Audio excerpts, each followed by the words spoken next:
낯선 곳에 오면 항상 떨리잖아요. 예. 근데 또 익숙한 우리 사랑하는 성도님 얼굴을 뵈니까요. 너무 좋습니다. 예.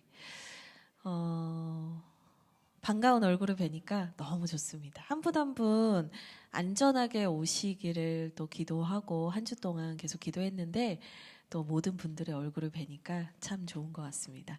우리 옆에 있는 분들과도 한번 인사 나누겠습니다. 잘 오셨습니다. 잘 오셨습니다. 네, 잘 오셨습니다. 네, 오늘 하나님께서 우리에게 주신 말씀 먼저 읽기 원하는데요. 오늘 하나님께서 우리에게 주신 말씀은 누가복음 7장 36절에서 50절까지의 말씀입니다. 누가복음 7장 36절에서 50절까지의 말씀 우리 함께 읽도록 하겠습니다. 제가 먼저 읽고 여러분과 제가 교독한 후에 마지막 절은 합독하도록 하겠습니다. 한 바리새인이 예수께 자기와 함께 잡수시기를 청하니 이에 바리새인의 집에 들어가 앉으셨을 때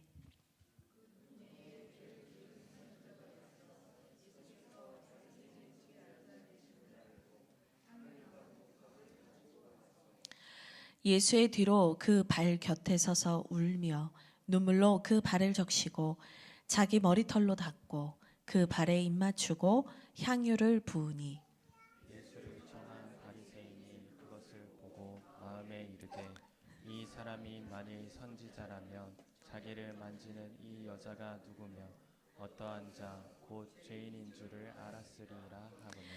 예수께서 대답하여 이르시되 시몬아 내가 내게 이를 말이 있다 하시니 그가 이르되 선생님 말씀하소서. 이르시되 빚 주는 사람에게 빚진 자가 둘이 있어 하나는 500데나리온을 졌고 하나는 50데나리온을 졌는데 갚을 것이 없으므로 둘 다 탕감하여 주었으니 둘 중에 누가 그를 더 사랑하겠느냐. 시몬이 대답하여 이르되 내 생각에는 많이 탕감함을 받은 자이니이다. 이르시되 내 판단이 옳다 하시고 그 여자를 돌아보시며 시몬에게 이르시되 이 여자를 보느냐. 내가 내 집에 들어올 때 너는 내게 발 씻을 물도 주지 아니하였으되 이 여자는 눈물로 내 발을 적시고 그 머리털로 닦았으며 너는 내게 입맞추지 아니하였으되 그는 내가 들어올 때로부터 내 발에 입맞추기를 그치지 아니하였으며 너는 내 머리에 감람류도 붓지 아니하였을 때 그는 향유를 내 발에 부었느니라. 이러므로 내가 내게 말하노니 그의 많은 죄가 사하여졌도다. 이는 그의 사랑함이 많음이라. 사함을 받은 일이 적은 자는 적게 사랑하느니라. 이에 여자에게 이르시되 내 죄 사함을 받았느니라 하시니 함께 앉아 있는 자들이 속으로 말하되 이가 누구이기에 죄도 사하는가 하더라. 함께 읽겠습니다. 예수께서 여자에게 이르시되 내 믿음이 너를 구원하였으니 평안히 가라 하시니라. 아멘. 아멘. 오늘날 우리가 살아가고 있는 이 시대를 보면 참 많은 것이 풍족한 시대라는 생각을 하게 되는 것 같아요. 제가 모니터가 없어서 이 PPT를 우리 연찬 팀장님 넘겨줘야 될 것 같아요. 네, 참 풍족한 시대예요. 이제 특별히 대한민국은 정말 잘 사는 나라 같아요. 예전에는 저희가 막 유럽도 가고 뭐 미국도 가고 뭐 이렇게 해외를 다니면서 와, 이 나라 참 잘 산다. 이 나라에서 누릴 수 있는 것들 우리가 누리자 막 이러면서 여행도 많이 가고 했는데 제가 볼 때 요즘은요 외국인들이 우리나라로 더 많이 오시는 것 같아요. 네, K가 붙으면 다 좋아하죠. 그래서 요즘에 제가 보면은 뭐 김치볶음밥을 막 미국 분이 해먹는 영상을 보게 되기도 하고요. 뭐 K 문화, 뭐 K 음식, 뭐 이런 것들이 정말 전 세계적인 열풍을 가지고 오는 것 같아요.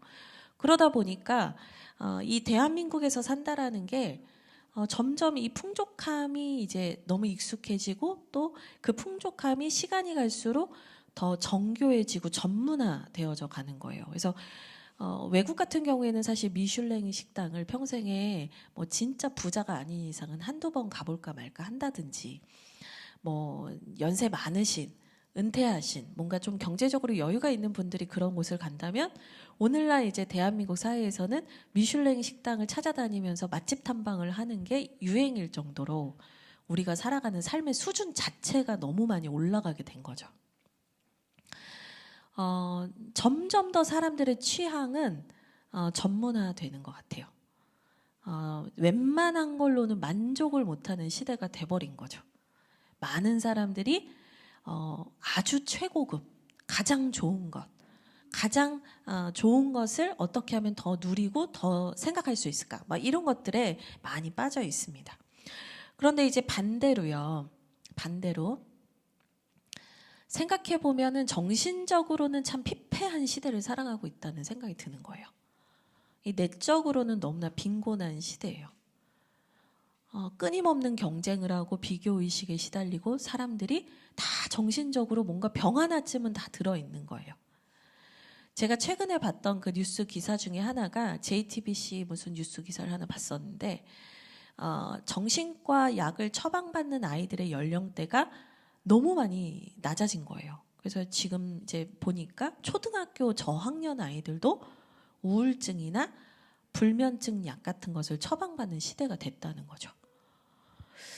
뭔가 우리가 살아가는 물질적인 부분에서는 많은 풍요를 누리는데, 풍족함을 누리는데 우리가 살아가는 시대는 점점 내적으로는 피폐해져 가고 빈곤해져 가는 시대를 살아가고 있는 것 같아요. 많은 사람들이 공허함을 느끼고요. 왜 살아야 하나 이런 생각을 느껴요. 그래서 너무나 불명예스럽지만 OECD 국가 중에서 자살률 1위의 국가가 대한민국이잖아요. 제가 그 OECD 그 홈페이지에 직접 들어와서 보니까 2016년인가 17년도를 제외하고는 계속해서 우리나라가 1등이었더라고요.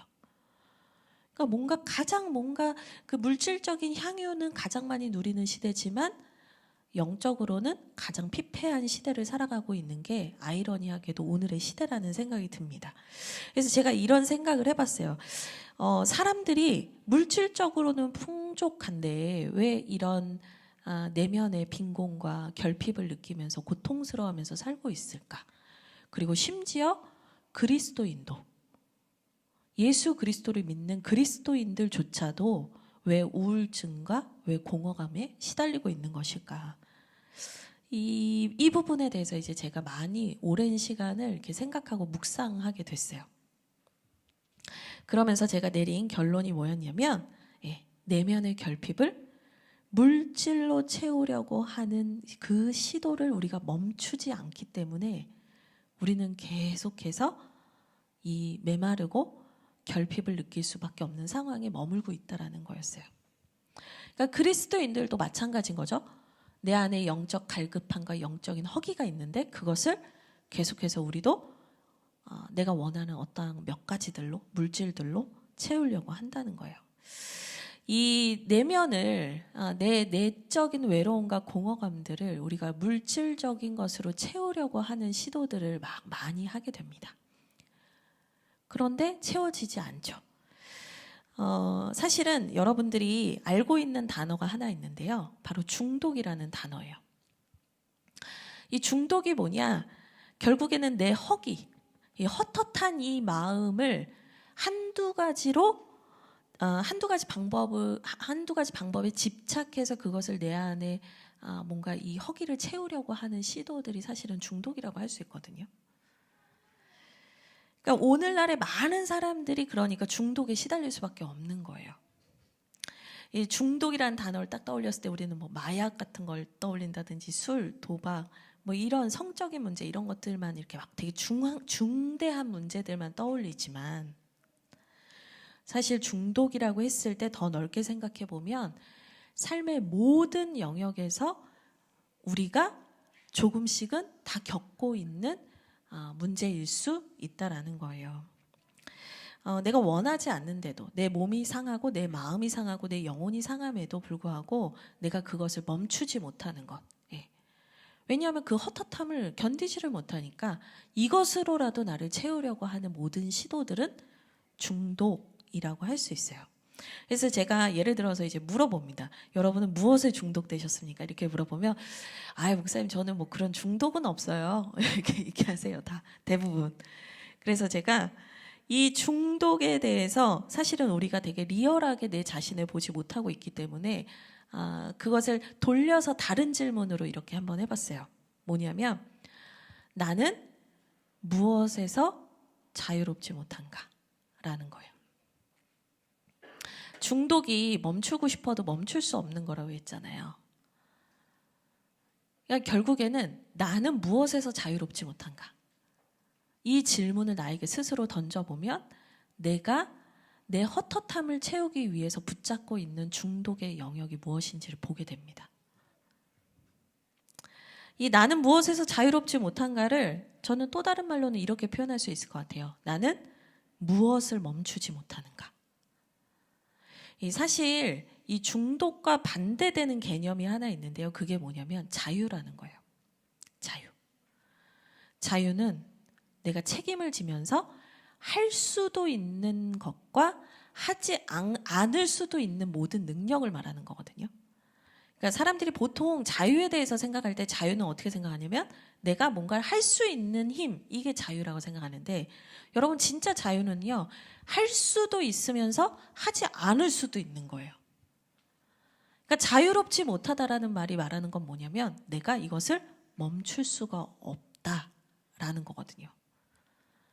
이제 이렇게 여쭤보면 많은 분들이 내 마음에 하나씩 걸리는 것이 있을 거예요. 예, 저도 설교를 준비하면서 제가 겪고 있는 중독의 뭐가 있을까를 생각해 봤어요. 최병화 목사님 계시기 때문에 숨길 수가 없잖아요. 남편은 다 알잖아요. 저는 인터넷 쇼핑을 너무 좋아하더라고요. 물론 이제 마트를 갈 시간이 없다 보니까 뭐 먹을 거를 인터넷으로 주문하지만 사지 않아도 되는 건데 나 이거 필요했던 것 같아 그러면서 뭐에 홀린 듯이 살 때가 있어요. 목사님도 영적인 허기를 느끼세요? 네, 그런 것 같아요.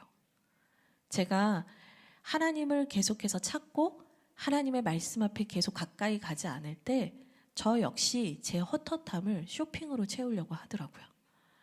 근데 제가 합리화하는 건 뭐냐면 나는 싼 거 사잖아. 여러분 10,000원짜리 사다가 수억 쓴다는 말이 있는데 네, 째병아 목사님이 저한테 또 뭘 샀어? 고구마! 막 이러고 여보가 좋아해서 고구마. 근데 제가 알거든요. 내가 헛헛할 때 자꾸 사재 끼는구나. 쟁여놓으려고 하는구나. 막 팬트리에 뭐가 꽉 차 있어야 막 마음이 평안해지고 그러는구나. 여러분 우리가 멈추지 못하는 것이 있어요. 정도의 차이는 있을 거예요. 정도의 차이도 있을 거고 진짜 그게 사회법 안에서 법적으로 문제가 되는 것과 그렇지 않은 것이 있을 수 있겠죠. 근데 중요한 건 뭐냐면 우리가 무언가에서 자유롭지 못하다라는 것은 주님께서 원하시는 일이 아니라는 거예요. 그래서 주님은 우리에게 이 중독에서 나올 수 있기를 원하세요. 돈 문제에서 인간관계, 사람의 인정을 받는 문제, 자녀, 명예, 성공, 그게 뭐가 됐든지 간에 주님께서는 우리가 거기에서 참된 자유로 나오기를 원하세요. 여러분 중독은요 근원적인 치료가 되지 않으면 끊어지지가 않거든요. 수단만 바뀔 뿐이지 뭐 어떤 형태의 중독이냐가 바뀔 뿐이지 끊어지지가 않아요. 근원적인 치료가 필요합니다. 그러면 근원적인 치료를 하기 위해서 우리가 다시 생각해 봐야 하는 게 뭐냐면 아까 맨 처음에 내면의 결핍을 물질로 채우려고 하기 때문에 우리가 중독이 온다는 얘기를 했잖아요. 그러면 우리가 이 중독에서 근원적 치료가 되기 위해서는 이것을 이제 원상태로 복귀시키면 되는 거잖아요. 간단합니다. 그럼 어떻게 하면 돼요? 영적인 허기는 영적인 것으로 채워야 한다는 원리로 돌아가면 돼요. 너무 쉽죠? 여러분 우리의 영적인 헛헛함들 이거는요, 영적인 것으로만 채울 수 있어요. 그리고 그 영적인 것을 우리가 뭐라고 하냐면 하나님의 은혜라고 합니다. 우리에게는 은혜가 필요해요. 하나님의 은혜가 너무 필요해요. 인생의 깊은 공허감이 찾아오고 허무감이 찾아오고 불안함이 찾아올 때, 영적인 허기에 굶주려 있을 때 우리에게 필요한 것은 하나님의 은혜입니다. 이 시대도 마찬가지겠죠? 맛집을 찾아다니고 좋은 옷을 입고 좋은 것을 메고 좋은 것을 한다고 해서 내 내면이 차지 않을 거예요. 오늘날 더 많은 사람들이 찾고 있는 건 바로 하나님의 은혜입니다. 교회를 욕하고 손가락질하지만 정작 그들이 만나야 되는 건 예수 그리스도입니다. 우리를 포함한 모두에게 이 시대의 대한민국에 필요한 것은 하나님의 은혜입니다. 그러면 은혜가 뭐냐는 질문을 하나 던져보고 싶은데요. 도대체 은혜는 뭐냐? 이제 우리가 소위 은혜 받았다라고 말할 때, 우리는 은혜를 받았다라고 하는 것을 깨달았을 때, 뭔가 이제 내가 몰랐던 걸 깨달았을 때 은혜 받았다라고 말하기도 하고요. 아니면 이제 내 마음이 막 후련하다든지 평안하다든지 기쁘다든지, 그럼 이제 은혜 받았다. 그리고 제가 많이 흘리는 거, 눈물 흘리면 은혜 받았다. 이제 이렇게 합니다. 저의 라이벌을 제가 한 명 찾았어요, 우리 교회에서. 우리 도화 어머니와 제가 막상막하예요. 마음이 촉촉하고 부들부들한 거죠, 우리 신의 자매님이. 은혜 받았다고 할 때 생각하는, 우리가 이제 떠올리는 것들이 여러 가지가 있는데, 사실은 이게 은혜다라고 말할 수는 없는 거거든요. 오히려 이건 뭐에 가깝냐면 은혜를 받은 사람의 모습, 은혜를 받은 결과죠. 은혜를 받았기 때문에 평안하고, 은혜를 받았기 때문에 기쁜 것이고, 은혜를 받았기 때문에 감격의 눈물을 흘리기도 하는 거잖아요. 그러니까 이게 은혜의 결과예요. 우리 자꾸 그거를 은혜라고 생각하면 어떻게 되냐면, 나 오늘 안 울었으니까 은혜 못 받았나 보다. 저 자매님 오늘 막 펑펑 울면서 뭔가 회개 기도하는 것 같은데 나는 한 주를 이대로 돌아가서, 이렇게 밋밋하게 돌아가서 내가 살 수 있을까? 이런 여러 가지 생각을 하게 된단 말이죠. 근데 이것은 은혜의 결과입니다. 그럼 은혜는 뭐냐? 은혜는 뭐냐? PPT 보여주세요. 하나님이 나를 사랑하신다는 것을 압도적으로 경험하게 되는 거예요. 하나님의 사랑으로 내가 꽉 차는 경험을 하는 거예요. 그분의 사랑이 내 안에 충만해지는 경험을 하는 거예요. 이것은요, 하나님께서 전적으로 베풀어 주시는 선물이에요. 그래서 은혜의 주도권이 누구에게 있냐면 하나님께 있어요. 하나님께서 베푸시는 거예요. 그래서 은혜는요, 어떤 면에서는 밀어 닥쳐오는 것이에요. 제가 괜찮습니다, 안 받겠습니다, 뭐 이런다고 해서 이게 조절되는 게 아니에요. 그냥 나에게 밀어 닥쳐서 나를 덮쳐버리는 것이에요. 하나님의 은혜는요, 우리가 감당할 수 없는 거예요. 하나님의 은혜는요, 예측도 할 수 없고요, 그저 주어지는 것이에요. 그래서 그 하나님의 은혜가 임해서 내 존재가 꽉 차는 경험을 하게 될 때, 내 전 존재가 충만해지는 경험을 하게 될 때, 내가 더 이상 부족하지 않다라는 것을 느끼게 될 때, 우리의 삶이 바뀌기 시작합니다. 그래서 은혜 받으면 변한다, 이 말이 여기서 나오는 거예요. 그 하나님의 사랑이 내 존재를 꽉 채워주는 경험을 하게 될 때 우리의 삶은 완전히 바뀌어요. 삶의 목적도 바뀌고요, 나를 살리고 나에게 감당할 수 없는 그 사랑을 주신 주님을 위해서 살고 싶은 그 거룩한 열망들이 생기기 시작해요. 기꺼이 나를 드리고 싶어집니다. 모든 것을 드리고 싶어져요.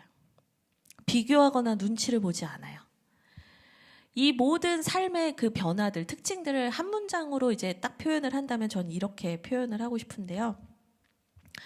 꽉 차다 못해 흘러넘치는 이 플로잉, 완전 흘러넘치는 그 하나님의 은혜로 충만한 사람들에게 나타나는 아주 중요한 특징, 계산하지 않게 된다는 거예요. 저는 오늘 이 문장을 너무너무 나누고 싶었어요. 계산하지 않게 된다. 여러분, 계산은 누가 하는 거냐면 비어있는 사람이 하는 거예요. 충만하지 않은 사람이 하는 거예요. 간당간당한 사람이 하는 거거든요. 충만한 사람은 계산할 필요가 없어요. 여러분 혹시 아세요? 여러분 은행 잔고가 얼마인지 지금 한번 이렇게 말씀해 주실 수 있냐 하면 이렇게 종이에 써서 뭐 저만 볼게요 하면 이렇게 알려주실 수 있잖아요. 근데 여러분 아세요? 진짜 부자는 자기 잔고를 모른대요. 아, 나도 그런 한번 인생 살아봐. 아니, 내면의 그 결핍을 물질로 채우면 안 된다니까요. 저는 이걸 비유로 말씀드린 거예요. 근데 정말 흘러 넘치는 사람, 꽉 차다 못해 흘러 넘치는 사람은요, 계산하지 않아요. 근데 항상 누가 계산하는 거냐면 내가 비어 있는 것을 아는 사람만 계산해요. 내가 비어 있다라는 것을 알고 있고 내가 간당간당한 인생이라는 것을 알고 있는 사람은 끊임없이 계산해야 돼요. 그 계산에서 헤어나올 수가 없어요.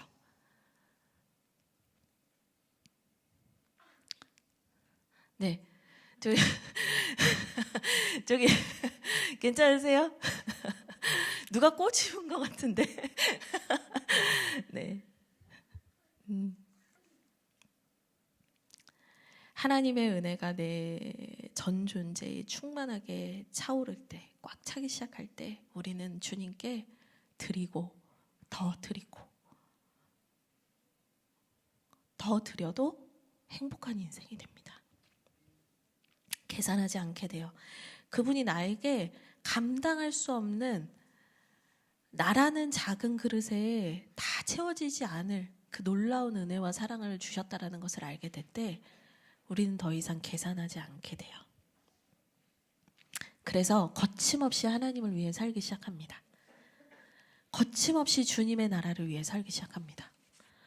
거침없이 하나님을 사랑하는 일을 위해 살기 시작합니다.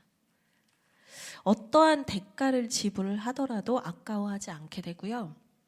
기꺼이 나의 십자가를 지고 주님의 길로 따라가게 돼요. 저는 이제 로마서 14장 8절 말씀을 여러분하고 잠깐 한번 읽어보고 싶은데요. 기꺼이 나를 드리며 그 십자가를 지고 주님의 길로 따라갔던 바울의 고백입니다. 계산하지 않았던 사람의 모습을 잘 보여주는 바울의 고백인데요. 로마서 14장 8절입니다. 같이 한번 읽겠습니다. 시작. 우리가 살아도 주를 위하여 살고 죽어도 주를 위하여 죽나니 그러므로 사나 죽으나 우리가 주의 것이로다. 아멘. 그리고 주하길교회는 바로 이런 삶을 살아가자라고 여러분께 늘 말하고 있고 그것이 주하길교회 비전으로 이렇게 표현이 됩니다. 값비싼 은혜의 길. 갚을 수 없는 그 놀라우신 하나님의 사랑, 예수 그리스도의 보혈의 공로, 그 충만하신 성령님의 은혜를 경험한 사람만 계산하지 않고 제자의 길을 간다. 그게 값비싼 은혜의 길입니다.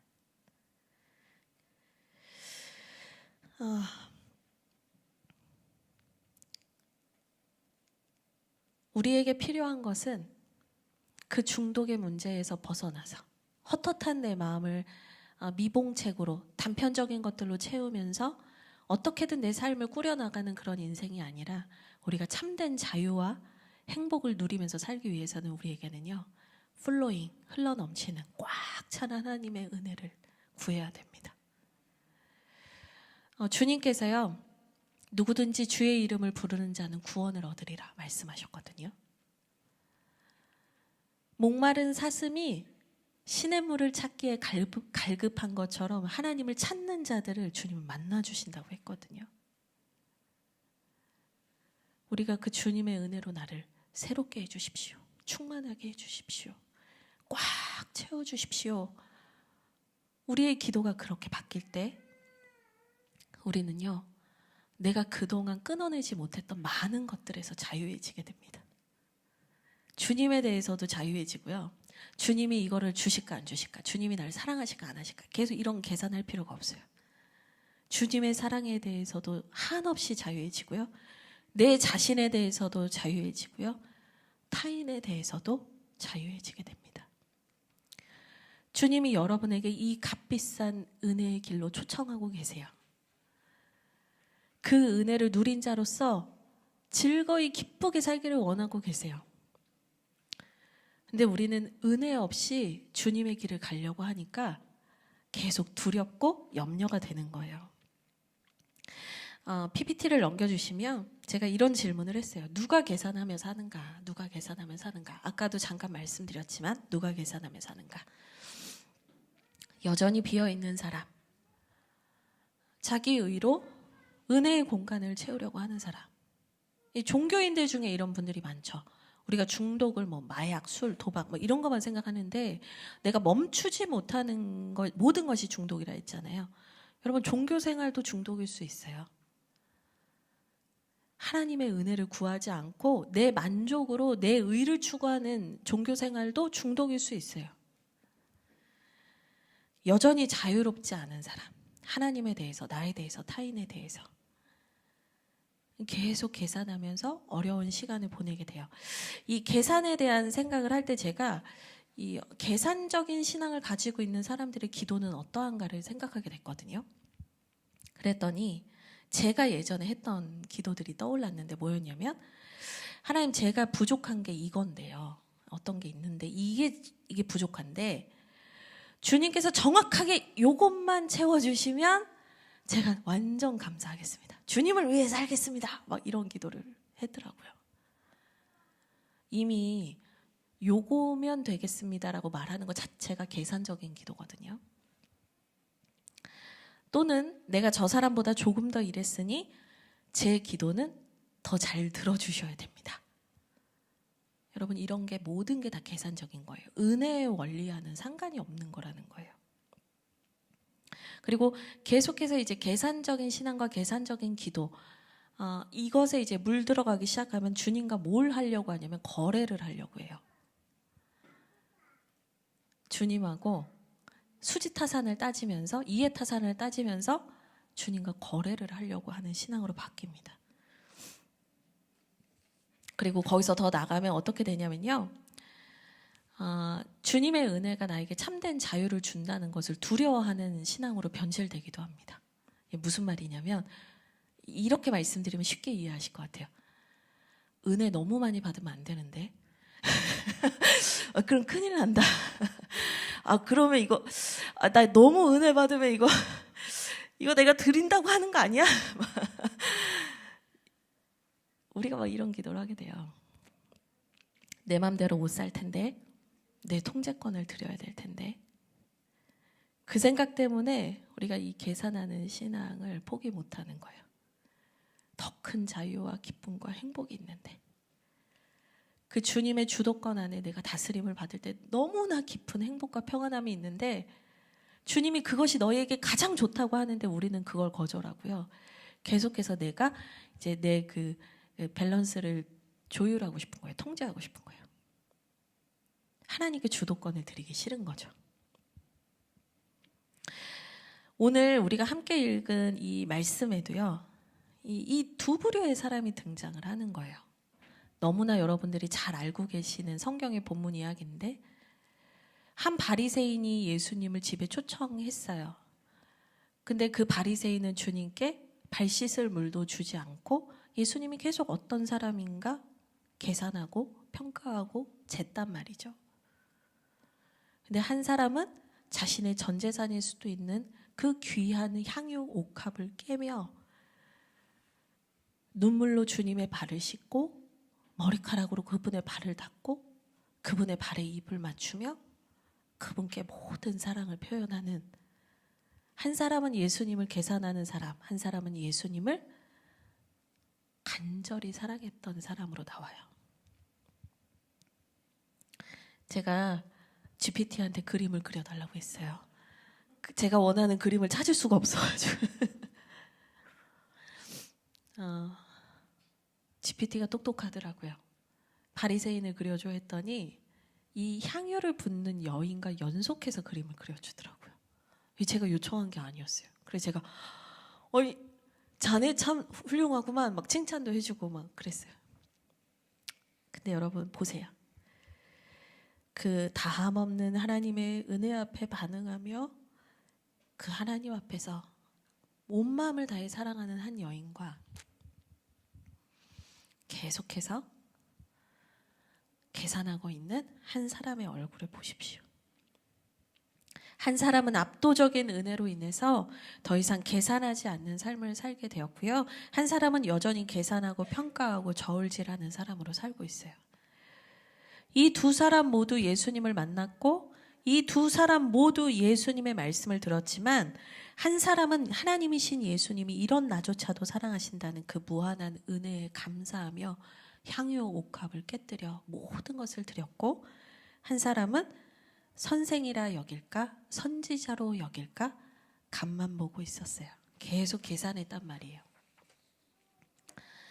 한 사람은 내 전 존재를 압도하는 하나님의 은혜에 잠겨서요, 내 모든 인생을 그분께 드리기로 기꺼이 결단했다면, 다른 한 사람은 예수님에 대해서 계산하느라 그분에게 불의했고 그분을 함부로 대했습니다. 그분을 초청하고도 그분을 함부로 대했어요. 이 44절과 46절은 이 두 사람의 비교를 아주 잘 보여주는 부분인데 44절부터 46절을 함께 읽도록 하겠습니다. 같이 읽겠습니다. 시작. 그 여자를 돌아보시며 시몬에게 이르시되 이 여자를 보느냐?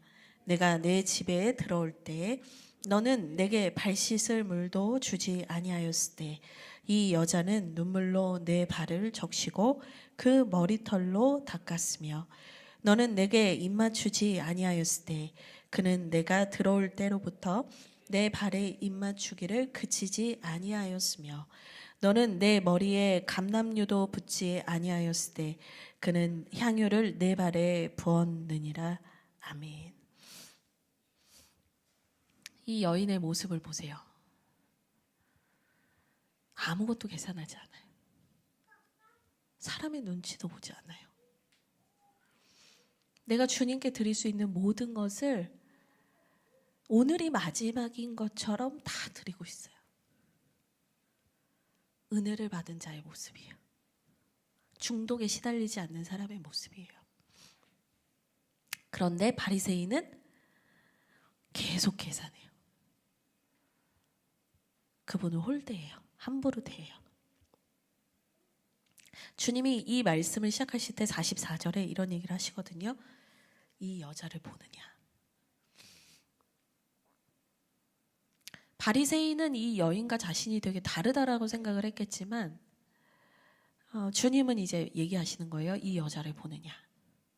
그 영적인 허기에서 중독으로 채워왔던, 그래서 동네에서 다 죄인이라고 불렀던 이 여자를 보고 있느냐? 이 여인이 예수 그리스도의 사랑과 하나님의 은혜 앞에서 어떤 존재로 변하고 있는지 넌 보고 있느냐? 그리고 너는 여전히 어디에 서 있냐? 물으시는 거거든요. 주님께서 이 바리새인에게 친절하게 이렇게 되게 리얼한 얘기를 하시기 전에 또 이 사람을 위해서 되게 친절하게 빚을 진 자들의 비유를, 이 빚진 자의 비유를 얘기를 해주세요. 이게 어디 나오냐면 40절에서 43절에 나오는데 바리새인, 시몬이었던 바리새인이 이 여인을 보면서 은혜를 받고 참된 자유를 누리며 하나님을 마음껏 사랑하고 있는 여인이다라고 보지 못하고 감히 죄인인 주제에 예수님께 손을 댔고 그 예수님도 가만히 있다니 나는 불만이다, 이 마음을 품고 있을 때 이 빚진 자의 비유를 사실은 다시 한번 들려주셨거든요. 근데 성경에서 빚은요 죄로 많이 상징이 돼요. 그러니까 죄 지은 사람의 비유를 빚진 자의 비유로 한 거예요. 왜, 아니 죄 지은 자가 있는데 이렇게 하면 되는데 예수님이 왜 빚진 자의 비유를 왜 굳이 했는가? 여러분, 왜냐하면 이 바리새인 시몬이 항상 계산하는 사람이기 때문에 그래요. 이 사람의 수준에 맞게 이 사람이 이해할 수 있는 방식으로 설명하시는 거예요. 사실 하나님 앞에서 죄인은 그냥 다 죄인이거든요. 하나님 앞에서 다 죄인이에요. 근데 500데나리온 빚진 자, 50데나리온 빚진 자, 이런 개념 자체가 어디서 온 거냐면 예수님의 머리에서 온 게 아니라 사실은 바리새인인 시몬의 계산 속에 항상 돌아가고 있는 계산법인 거예요. 예수님에 대해서도 계산하고 자기 자신에 대해서도 계산하고 타인에 대해서도 계산하는 사람이라는 것을 주님의 비유로서 드러내고 있는 거예요. 그래서 빚진 두 사람이 있었다라는 얘기를 하면서 한 사람은 500데나리온을 빚졌고 한 사람은 50데나리온을 빚졌다. 데나리온 하나는요, 1데나리온은 노동자의 하루 품삯이거든요. 그러니까 500이든 50이든 뭐 적은 돈은 아니지만 어쨌든 그냥 이 사람이 계산하는 사람이니까 이해하기 쉽게 이 정도 선에서 얘기를 한 거예요. 근데 핵심은 뭐냐면 42절인데 둘 다 갚을 것이 없었다라는 게 핵심인 거예요. 둘 다 갚을 게 없던 건 똑같았다. 그러니까 하나님 앞에서 죄인인 것은 마찬가지였다. 그 얘기를 하고 있는 거예요. 그러면서 그 주인이 빚주는 사람이 이 빚진 사람들이 갚을 것이 없다는 것을 아시고 어떻게 했냐? 둘 다 탕감하여 주었다. 이 얘기를 갑자기 하시는 거예요. 근데 여러분 여기서 탕감이라고 하니까 빚을 면제해 줬다 이렇게 이해를 하실 수 있는데요. PPT를 넘겨주실까요? 이거는요. 경제적인 거래가 아니라 전적인 은혜를 받았다라는 표현을 쓰는 단어예요. 이게 헬라어 원문을 보니까 어떤 단어를 쓰냐면 카리조마이라는 동사를 써요. 근데 카리조마이라는 동사를 쓰는데 카리조마이에서 이 어근이 뭐냐면 카리스라는 단어예요. 여러분 카리스는 많이 들어보셨죠? 은혜. 카리스가 은혜예요. 카리조마이는 은혜를 베풀다예요. 끊임없이 계산하고 있는 이 바리새인 시몬에게 무슨 얘기를 하시는 거냐면 빚을 준 사람, 그 주인, 돈을 받아야 될 사람은 계산하지 않았고 뭘 했다는 거예요? 전적인 은혜를 베풀었다. 전적인 은혜를 그들에게 주었다. 모든 것을 다 주었다. 값없이 줬다. 다 줬다. 주인은 은혜를 베풀고 있는데 여기서 계산을 계속하고 있는 사람은 누구라는 얘기를 하고 싶은 거예요. 이 바리새인 시몬이 그 은혜를 누리지 못하고 계속 계산하고 있다는 얘기를 하시는 거예요.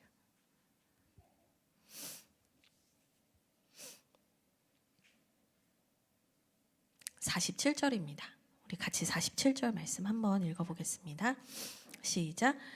이러므로 내가 내게 말하노니 그의 많은 죄가 사하여졌도다. 이는 그의 사랑함이 많음이라. 사함을 받은 일이 적은 자는 적게 사랑하느니라. 아멘. 그러면서 이제 예수님께서 비유도 얘기하시고 현실에서 일어났던 모든 적나라한 상황들도 다 얘기를 하신 다음에 결론으로 이러므로 라고 얘기를 하시는데요. 많은 죄가 사하여졌다. 이는 그의 사랑함이 많음이라.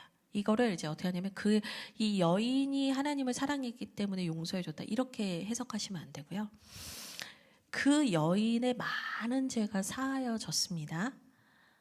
이것은 뭘 보면 알 수 있냐면 그 여인의 이 사랑하는 모습을 보면 알 수 있는 것입니다.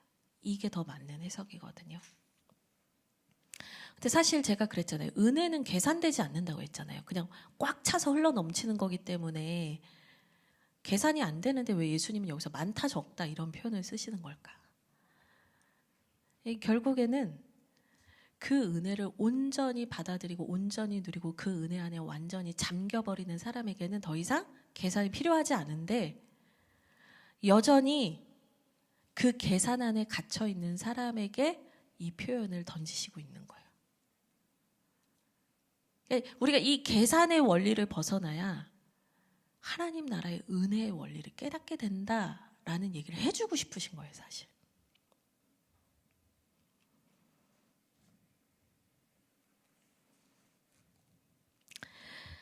PPT가 뭐가 보일까요? 은혜의 원리, 계산의 원리가 보일까요? 네.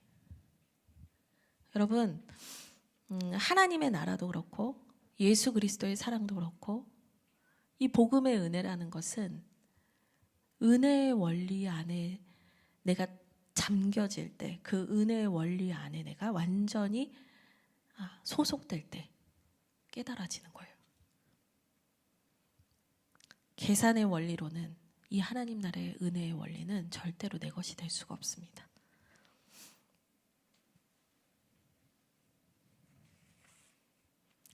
그리고 하나님의 나라는 언제나 이 계산의 원리를 벗어나서 내가 내 통제권을 쥐려고 하는 그 중독의 모든 시도에서 벗어나서 하나님의 은혜로 자유케 된 사람들이 따라갔고 세워갔고 누렸던 것입니다. 그래서 8장 1절에서 3절의 말씀이 사실은 유의미하게 우리가 봐야 되는 구절인데요. 8장 1절에서 3절 말씀 같이 읽도록 하겠습니다. 같이 읽겠습니다. 시작.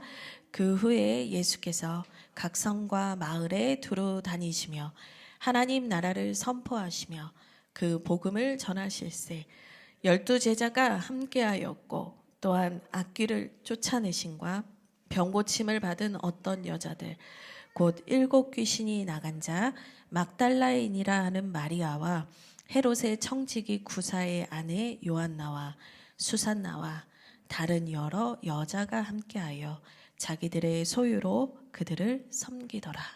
아멘. 하나님 나라를 위해서 함께 살아갔던 사람들의 이름들을 거론합니다. 사회적으로 약자였고 아무도 주목하지 않았던 여인들, 심지어 막달라 마리아, 7 귀신이 들었던 그 여자가 하나님 나라를 위해 살기 시작했습니다. 라고 하면서 이 향유 옥합을 부은 여인과 또 다른 여인들의 얘기를 이렇게 기록하고 있어요. 은혜의 원리 안에 들어온 사람들, 그 하나님 나라를 위하여서 계산하지 않는 사람들, 기꺼이 자기 십자가를 지고 따라가기를 기뻐했던 사람들을 통해서 하나님의 나라는 이루어졌다. 그게 성경이 말하고 있는 것입니다. 우리가 여전히 계산하고 있다면, 여전히 인정과 자기의의 중독에서 벗어나지 못한 종교생활만 하고 있다면, 아니면 여전히 내가 기복적인 축복을 받기 위해 종교생활을 하고 있다면, 여러분 우리에게 필요한 것은 뭐냐면 그 주님의 은혜를 간절히 찾고 구하는 것입니다. 여러분 이 여자를 보십니까? 이 향유 옥합을 부은 여인을 여러분 보고 계십니까? 주님께서 여러분이 그런 인생 되기를 초청하십니다. 우리 같이 찬양하고 기도하겠습니다. 우리 그 마지막